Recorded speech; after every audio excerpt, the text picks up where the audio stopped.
Welcome to Bamble, where comfort meets curiosity. Let's settle in and wander through the little joys of life, one cozy conversation at a time. Hello, fellow Bamblers. I'm your host Zoe, and today we're covering the topic, why do we become more emotional on an airplane? So grab your favorite cozy drink, be it a warm chamomile, a frothy cappuccino, or perhaps an iced matcha. And let's dive into today's topic. Have you ever found yourself tearing up while watching a movie on a plane, even if it's not particularly emotional? Or perhaps you felt a wave of nostalgia or melancholy mid-flight, seemingly out of nowhere? Well, you're not alone. Today we're exploring why we tend to be more emotional and prone to tears when we're soaring miles above the earth. Talking about emotional baggage, right?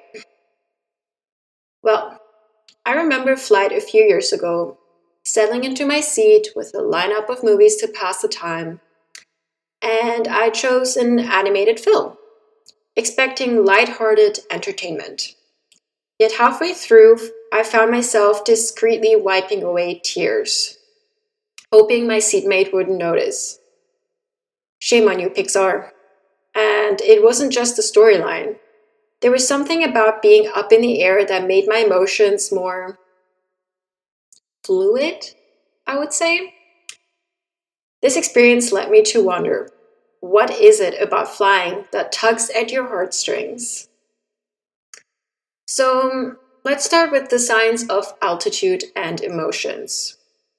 So firstly, the environment inside the plane. At cruising altitudes, cabin pressure is equivalent to about being at 6,000 to 8,000 feet, so 1.8 to 2.4 kilometers above sea level. This reduced pressure can lead to lower oxygen levels in our blood, a condition known as hypoxia.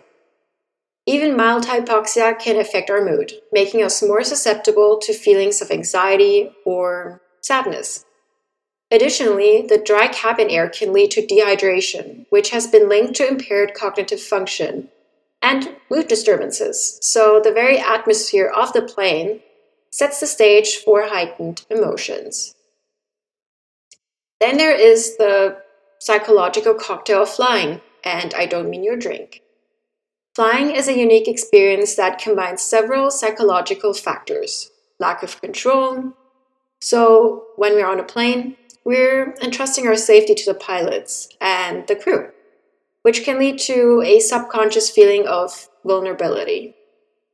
Then there's the disconnection of being miles above the ground, away from our daily routines and loved ones, which can evoke feelings of isolation.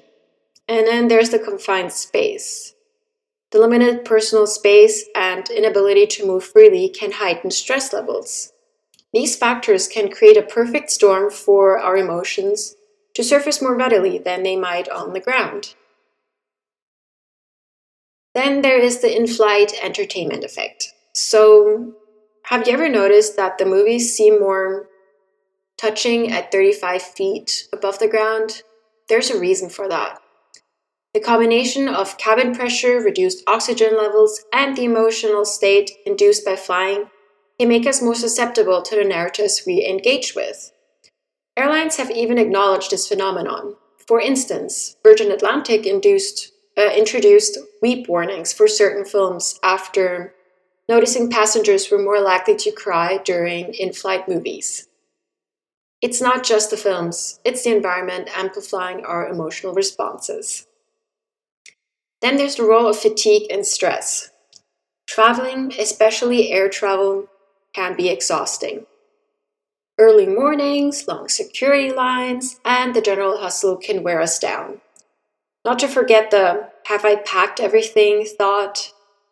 Well, we shall find out when we get to our destination, I guess. By the time we're seated on the plane, our bodies and minds are fatigued. This tiredness can lower our emotional defenses, making us more prone to tears. Additionally, the stress of travel, worrying about delays, navigating unfamiliar airports, adds to our emotional load, making it easier for emotions to spill over. And finally, there is the unexpected triggers. At high altitudes, our brains might process emotions differently. The combination of environmental factors and psychological stressors can lead to unexpected emotional reactions. A simple commercial or a song playing over the in-flight radio might bring back memories and bring tears to our eyes.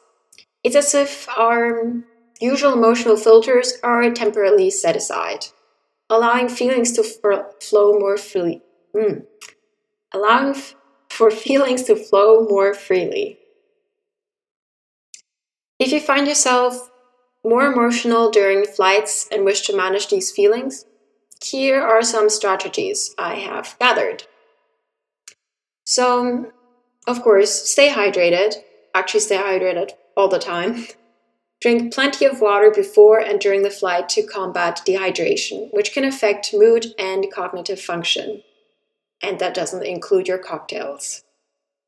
Then practice deep breathing.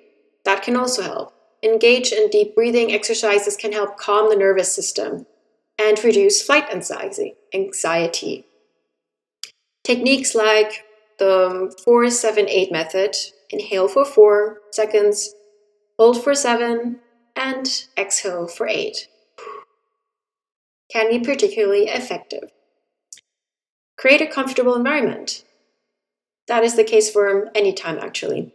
Bring items that make you feel at ease, such as a neck pillow, blanket, or noise-canceling headphones. In my case, it would be my plushie. And listening to calming music or engaging in mindful exercises can also help. Then, limit your alcohol and caffeine intake. Both can contribute to dehydration and may exacerbate emotional sensitivity. Opt for water, herbal teas, or juices instead. Who can skip over drinking tomato juice with salt and pepper? On a completely different note, did you know our taste buds are also a bit more muted? Therefore, airplane food has some extra salt, spices, and flavors needed to be added for us to enjoy it. That's why most of us enjoy a glass of tomato juice, even though we wouldn't usually on ground.